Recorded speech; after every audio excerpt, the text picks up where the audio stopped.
वन्दे मातरम्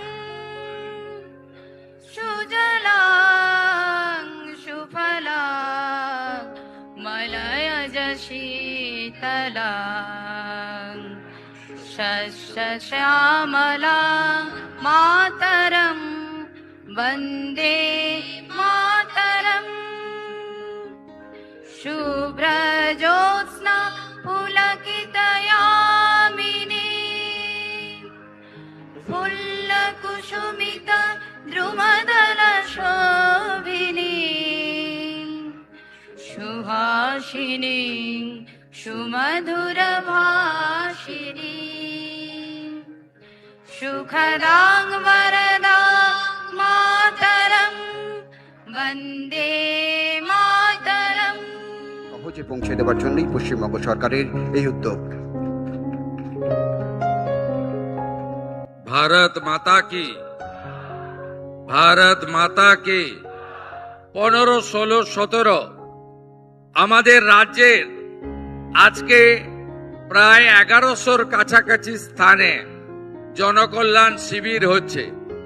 এই জনকল্যাণ শিবিরে কেন্দ্রীয় এবং রাজ্য সরকারের 54টি গুরুত্বপূর্ণ স্কিম, যার সরাসরি কল্যাণ বা সুযোগ আমাদের এই রাজ্যের মানুষজন পাবেন। মহিলারা পাবেন, কৃষকরা পাবেন, অসংগঠিত শ্রমিকরা পাবেন, বেকার যুবকরা পাবেন, ছাত্রছাত্রীরা পাবেন এবং সমাজের সমস্ত বর্গ, সমস্ত জায়গার লোকেরা পাবেন।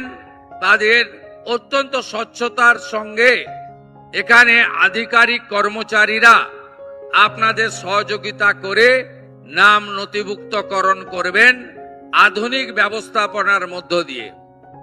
তাই আপনারা এই শিবিরের সুযোগ আপনারা নিন, এটা আমরা চাইব। আপনারা জনকল্যাণ শিবির সফল করুন, জনকল্যাণ শিবিরের সুযোগ গ্রহণ করুন। সবাই খুব ভালো থাকবেন। জনকল্যাণ শিবিরের এই মঞ্চ থেকে কয়েকজন উপভোক্তার হাতে বিভিন্ন সামাজিক প্রকল্পের সুবিধা প্রদান করবেন পশ্চিমবঙ্গ সরকারের মাননীয় মুখ্যমন্ত্রী। উপভোক্তা বিশ্বজিৎ মিদ্যা প্রাণী সম্পদ বিকাশ প্রকল্প পরিষেবা তুলে দেওয়া হচ্ছে। কৃষি দপ্তরের প্রকল্প করছেন শ্রীমতী শিবানী মাইতি।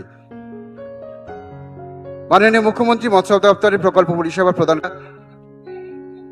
অনিতা পাত্র রিয়াপাড়া ব্লক হাসপাতালের জন্য এবং স্থানীয় মানুষের সুবিধার জন্য অ্যাম্বুলেন্স পরিষেবার উদ্বোধন করলেন পশ্চিমবঙ্গ সরকারের মাননীয় মুখ্যমন্ত্রী। বিশেষ উদ্যোগ আগামী 17 জুন পর্যন্ত চলবে জনকল্যাণ শিবির।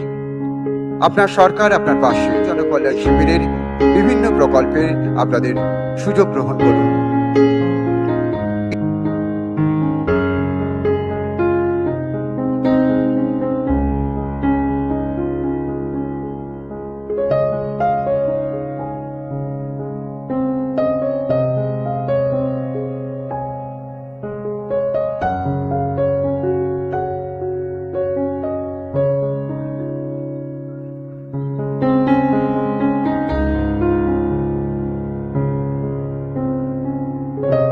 মাননীয় শুভেন্দু অধিকারী মহাশয়, আজ 15 জুন পূর্ণ নাগরিক পরিষেবা সবকিছুই এক ছাদের তলায় সাধারণ